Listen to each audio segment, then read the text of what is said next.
हमारे इस YouTube channel के सेगमेंट फास्ट न्यूज में आप तमाम का इस्तकबाल है। इस वीडियो में आप देख सकते हैं कमेंटों में बहुत ज्यादा खबरें। तो आइए शुरू करते हैं वीडियो को और देखते हैं आज की ताजा तरीन खबरें।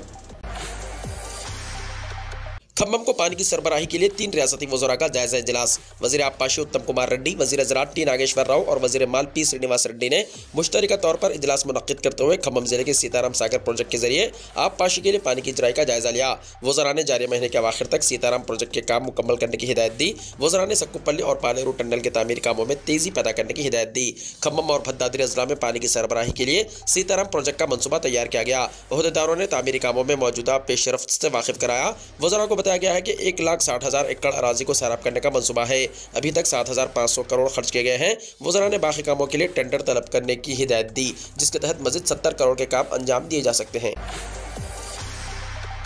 तेलंगाना हुकूमत ने 6 जमानतों पर अमलावरी के लिए काबीना की ज़ेली कमेटी तश्कील दी है। डिप्टी चीफ मिनिस्टर भट्टी विक्रमार्का होंगे सब कमेटी के चेयरमैन। तेलंगाना हुकूमत ने 6 जमानतों पर अमलावरी के लिए काबीना की ज़ेली कमेटी तश्कील दी है। डिप्टी चीफ मिनिस्टर भट्टी विक्रमार्का सब कमेटी के चेयरमैन की हैसियत से काम करेंगे। रियासती वज़रा सूर्यधर बाबू और पोंगलेटी श्रीनिवास रेड्डी अरकान की हैसियत से काम करेंगे। चीफ मिनिस्टर रेवंत रेड्डी की सदारत में अवामी हुक्मरानी प्रजा पालना पर एक जायजा इजलास मुनक्किद हुआ। इस मौके पर 6 जमानतों पर अमल दरामद पर तबादला ख्याल किया गया है। वाज़ेह है कि कांग्रेस ने गुज़िश्ता असेंबली इंतखाबात में 6 जमानतों को रूबाए अमल लाने का वायदा किया था। रियासती वज़रा पोंगलेटी श्रीनिवास रेड्डी और पुरम प्रभाकर ने कहा कि उनकी अमलावरी के लिए एक ज़ेली कमेटी तश्कील दी गई है। उन्होंने कहा कि हकीकी इस्तिफ़ादा कुनंदगान को इंश्योरेंस स्कीमें फराहम की जाएंगी। उन्होंने कहा कि हुकूमत इंतखाबी वादे पर कायम है। बताया जा रहा है कि 28 दिसंबर से 6 जनवरी तक मुनक्किदा अवामी हुक्मरानी प्रोग्राम में रियासत भर में 1,24,85,383 दरख्वास्तें मौसूल हुई हैं। इसमें से 5 स्कीमों के लिए 1,05,91,636 दरख्वास्तें मौसूल हुई, जबकि राशन कार्ड और दीगर स्कीमों के लिए 19,92,747 दरख्वास्तें मौसूल हुई। बताया जा रहा है कि 16,392 पंचायतों और 710 म्युनिसिपल वार्डों में अवामी हुक्मरानी प्रोग्राम मुनक्किद किया गया। आरटीसी बसों में खवातीन असल शनाख्ती कार्ड साथ रखें। Telangana state road transport corporation यानी TSRTC ने पीर के रोज खवातीन मुसाफिरों से अपील की है कि वो महालक्ष्मी मुफ्त सफरी सहूलत हासिल करने के लिए अपने असली शनाख्ती कार्ड पेश करें। शनाख्ती कार्ड में मुसाफिर की तस्वीर और पता वाज़ेह तौर पर नजर आना चाहिए। मरकजी और रियासती हुकूमतों की तरफ से जारी करदा कोई भी असल शनाख्ती कार्ड इस स्कीम के लिए लागू होता है। आरटीसी हुक्काम ने वाज़ेह किया कि पैन कार्ड मुफ्त सफर के लिए दुरुस्त नहीं है, क्योंकि इस पर कोई पता नहीं है। आरटीसी के मुताबिक ये इंतजामिया की नोटिस में आया है कि कुछ लोग अपने स्मार्टफोन पर रंगीन फोटो कॉपियां दिखा रहे थे। इसके बजाय मुसाफिर असल शनाख्ती कार्ड दिखाएं। कांग्रेस हुकूमत का 1 महीना काम इत्मीनान बख्श। चीफ मिनिस्टर तेलंगाना की हैसियत से 1 महीने की कारकर्दगी मेरे लिए इत्मीनान बख्श रही और हमने कभी खुद को हुक्मरान तस्वुर नहीं किया, बल्कि रियासत के अवाम के खादिम की हैसियत से हम काम कर रहे हैं। चीफ मिनिस्टर रेवंत रेड्डी ने इख्तिदार में 1 महीने की तकमील पर एक्स साबिक़ा ट्विटर पर जारी किए गए एक पैगाम में ये बात कही और कहा कि रियासत में अवाम इस 1 महीने के दौरान अवामी ख्वाहिशात और उमंगों को सच साबित करने में कोई कमी नहीं रखी गई। चीफ मिनिस्टर ने अपने पैगाम में कहा कि रियासत में अवाम ओहदेदारों और सरकारी अमला अब आज़ाद फिजा में सांस ले रहे हैं और गुलामी के तौक़ को निकाल फेंका है। रेवंत रेड्डी ने कहा कि इस महीने के सफर ने इन्हें जिंदगी के कई नए तजुर्बात दिए हैं और वो इस 1 महीने के सफर से मुतमईन है। उन्होंने बताया कि उनकी हुकूमत ने आवाम से हुक्मरानी को खरीब लाने के अलावा आवाम के मसाइल की समाअत और उनके हल के सिलसिले में इक़दामात को यकीनी बनाया है। उन्होंने आवाम से वादा किया कि वो इसी तर्ज हुक्मरानी को आइंदा भी जारी रखेंगे ताकि तेलंगाना आवाम के दिलों में वो अपनी जगह बनाने में कामयाब हो सकें। उन्होंने बताया कि हुकूमत आवाम की आवाज़ सुन रही है, उनके मसाइल से आगाही हासिल कर रही है, इन्हें हल करने के इक़दामात में मसरूफ़ है। रेवंत रेड्डी ने बताया कि 1 महीने के दौरान गरीब शहरियों के चेहरों पर मुस्कुराहट आने लगी है और खवातीन और लड़कियां मुफ्त बस के सफर से इस्तेफादा करते हुए खुश हैं। हुकूमत की जानिब से रियासत की तरक्की की नई राहें तलाश की जा रही है और तेलंगाना को सनअती तरक्की के मरकज़ के तौर पर फ़रोग़ देने के इक़दामात किए जा रहे हैं। हुकूमत ने 1 महीने के दौरान कई उमूर का जायजा लेते हुए इंतज़ामी तब्दीलियों के जरिए इसे बेहतर बनाने की कोशिश की है और इंतज़ामिया के ताउन से ये तब्दीलियाँ भी मुमकिन हो पा रही है। हुकूमत तेलंगाना के बेहतर और ताबनाक मुस्तक़बिल के लिए काम कर रही है और इसी मकसद के साथ अपना काम जारी रखेगी। 2 जमानतों पर अमलावरी का आगाज़, 2 लाख जायदादों पर 1 साल में तकर्रुरात। तेलंगाना में रेवंत रेड्डी की ज़ेर क़यादत कांग्रेस हुकूमत की 1 महीने की तकमील पर पार्टी कायदीन और कारकुनों ने गांधी भवन में जश्न का एहतमाम किया और केक काटा गया। नायब सदर प्रदेश Congress committee doctor Mallu Ravi, B Sudhakar, CH Keshav Yadav और दीगर कायदीन ने केक काटा और हुकूमत की 1 महीने की तकमील पर एक दूसरे को मुबारकबाद पेश की। मीडिया के नुमाइंदों से बातचीत करते हुए डॉक्टर मल्लू रवि ने कहा कि तेलंगाना में 9 साल के वक्फे के बाद अवामी हुकूमत तशरीफ आई है। KCR ने अवामी मसाइल को नज़रअंदाज कर दिया था और रेवंत रेड्डी ने 1 महीने महीने के अंदर आवाम के दिलों में जगह बना ली है। उन्होंने कहा कि प्रगति भवन और सेक्रेटेरिएट को आवाम के लिए खोल दिया गया है। कांग्रेस ने जिन 6 जमानतों पर अमलावरी का जो वादा किया था, इस पर अमल शुरू हो चुका है। 2 जमानतों पर अमलावरी जारी है, जबकि दीगर वादों के लिए आवाम से दरख्वास्तें तलब की गई हैं। बल्लू रवि ने कहा कि तेलंगाना में करप्शन से पाक हुकूमत फराहम करना कांग्रेस का मकसद है। 2 लाख जायदादों पर 1 साल में तकर्रुरात किए जाएंगे और टीचर्स की जायदादों पर तकर्रुरात के लिए मेगा DSC का एहतमाम किया जाएगा। उन्होंने कहा कि हैदराबाद बिलखुसूस पुराने शहर की तरक्की के लिए खुसूसी मंसूबा तैयार किया गया है और पुराने शहर में मेट्रो ट्रेन प्रोजेक्ट पर अमल होगा। तेलंगाना में प्रजा पालना स्कीम के तहत दाखिल की गई दरख्वास्तों में हैदराबाद सर्वफहरिस्त है। तेलंगाना के हुकाम को प्रजा पालना प्रोग्राम के तहत मुख्तलिफ स्कीमों के लिए 1 करोड़ 25 लाख से ज्यादा दरख्वास्तें मौसूल हुई हैं, जिनमें सबसे ज्यादा तादाद हैदराबाद से आई है। जो लोग डेडलाइन से महरूम हो गए हैं, इन्हें परेशान होने की जरूरत नहीं है। जैसा कि चीफ सेक्रेटरी ए शांति कुमारी ने पहले कहा था कि प्रजा पालना हर 4 महीने बाद होगा। जो इस बार दरख्वास्त नहीं दे सके, उनके लिए एक और मौका फराहम किया जाएगा। तेलंगाना के अजला में हैदराबाद में सबसे ज्यादा तादाद यानी 13.7 लाख प्रजा पालना दरख्वास्तें जमा की गई। कुल गुजारिशात में से 10.7 लाख इन 6 जमानतों के लिए थी, जिनका वादा कांग्रेस पार्टी ने हालिया असेंबली इंतखाबात में किया था। ओहदेदारों ने शहर में राशन कार्ड और दीगर जरूरियात के लिए दरख्वास्तें भी वसूल की। 6 गारंटी स्कीमात दरख्वास्त गुजारों के लिए जरूरी इत्तला। तेलंगाना हुकूमत की गारंटी स्कीमात के लिए दरख्वास्त दाखिल करने वाले होशियार रहें। बाज़ धोखेबाज प्रजा पालना प्रोग्राम के दौरान स्कीमात के लिए दरख्वास्त दाखिल करने वालों से राब्ता कायम करते हुए उनका राशन कार्ड मंजूर हो जाने या फिर गैस सब्सिडी मंजूर होने या वजीफा मंजूर होने की झूठी इत्तला दे रहे हैं और कार्रवाई आगे बढ़ाने के नाम पर दरख्वास्त गुजारों से उनके फोन पर आया हुआ OTP नंबर पूछ रहे हैं।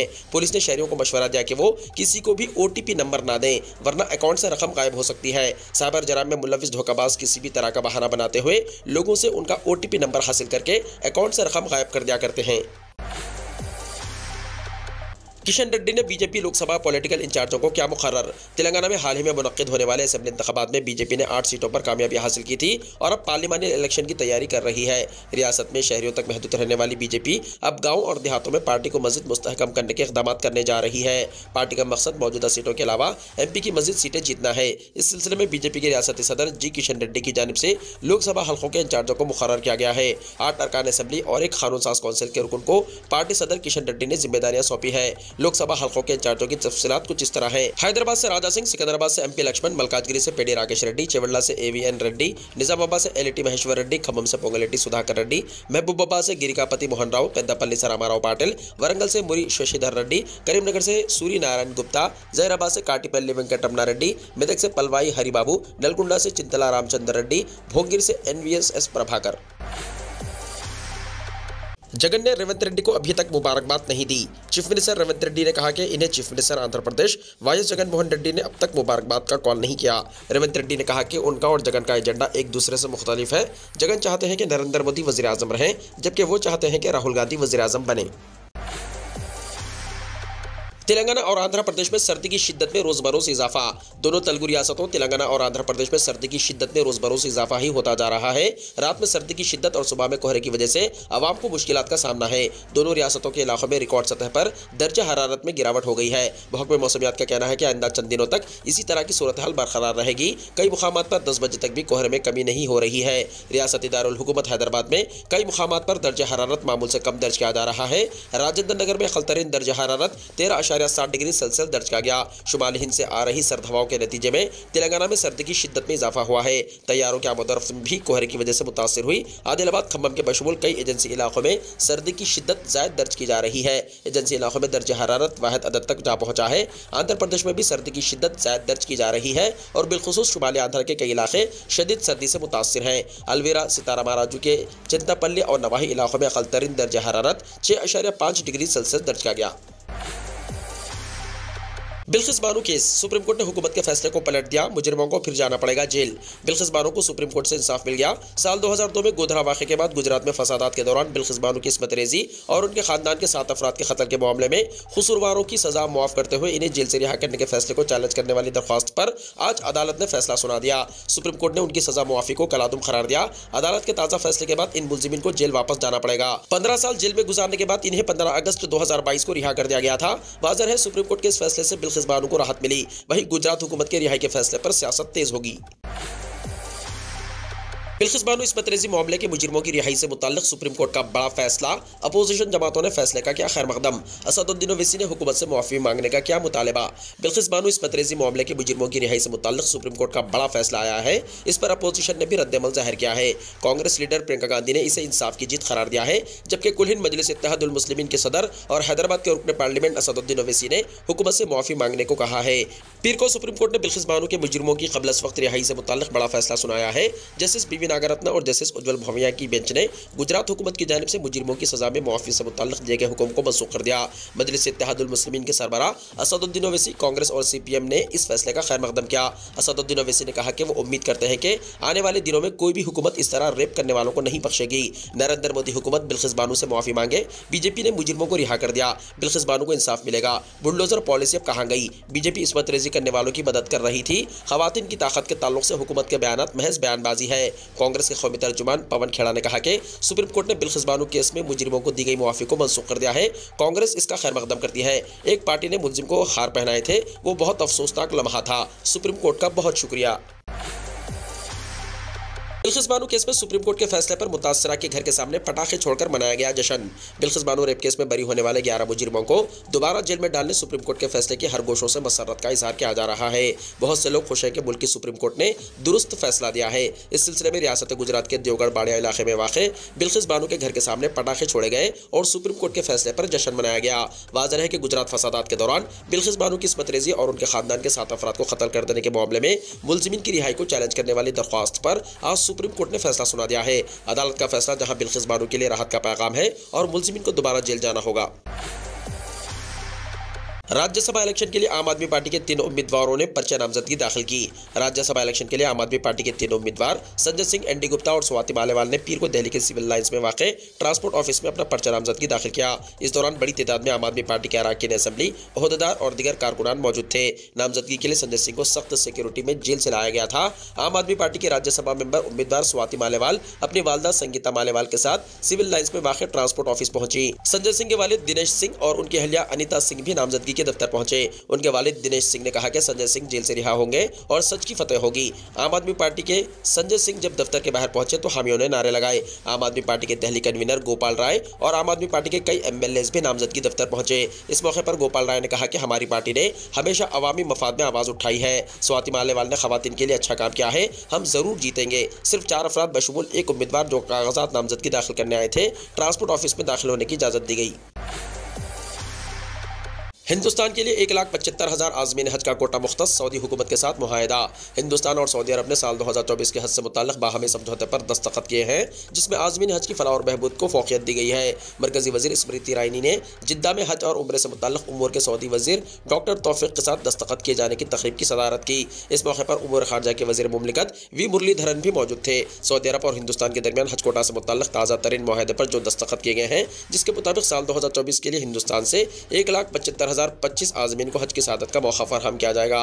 अखिलती उमूर के वज़ीर स्मृति ईरानी और वज़ीर ख़ारजा मुरलीधरन ने हिंदुस्तान की जानिब से सऊदी की जानिब से मुआहदे पर दस्तखत किए। इस कोटा के मुताबिक हज कमेटी के जरिए जाने वालों के लिए 1,40,020 सीटें मुख्तस की जाएंगी और प्राइवेट ऑपरेटर्स को 35,005 सीटें दी जाएंगी।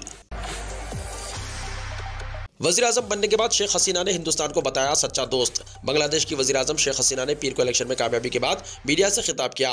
हसीना वाजिद ने मुसलसल चौथी बार आम इलेक्शन में कामयाबी हासिल की है। वज़ीर-ए-आज़म शेख हसीना की पार्टी ने 300 सीटों वाली पार्लियामेंट में 223 सीटें हासिल की हैं। दरअसल एक उम्मीदवार की मौत के बाद 299 सीटों पर इंतखाबात हुए और बाकी एक सीट पर बाद में इंतखाबात होंगे। शेख हसीना ने मीडिया से खिताब करते हुए कहा कि शेख हसीना ने अपनी जीत के बाद मीडिया से खिताब करते हुए कहा, जो लोग दहशतगर्द तंजीमों से ताल्लुक़ रखते हैं या गैर कानूनी सरगर्मियों में मसरूफ़ रहते हैं, वो इलेक्शन से डरते हैं, वो इलेक्शन लड़ने से गुरेज करते हैं।